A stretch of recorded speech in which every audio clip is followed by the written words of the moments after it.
श्रीलक्ष्मी श्रीमहालक्ष्मी क्षीरसागरकन्यका उत्तिष्ठ हरिसम्प्रीते भक्तानां भाग्यदायिनी। श्रीलक्ष्मी श्रीमहालक्ष्मी क्षीरसागरकन्यका उत्तिष्ठ हरिसम्प्रीते भक्तानां भाग्यदायिनी। उत्तिष्ठोत्तिष्ठ श्रीलक्ष्मी विष्णुवक्षस्थलालये उत्तिष्ठ करुणापूर्णे लोकानां शुभदायिनी।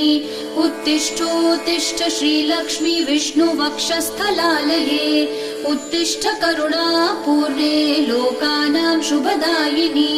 श्रीपद्ममध्यवसिते वरपद्मनेत्रे श्रीपद्महस्तचिरपूजित पद्मपादे श्रीपद्मजातजननी शुभपद्मवक्त्रे श्रीलक्ष्मी भक्तवरदे तव सुप्रभातम्। श्रीपद्ममध्यवसिते वरपद्मनेत्रे श्रीपद्महस्तचिरपूजित पद्मपादे श्रीपद्मजातजननी शुभपद्मवक्त्रे श्रीलक्ष्मी भक्तवरदे तव सुप्रभातम्।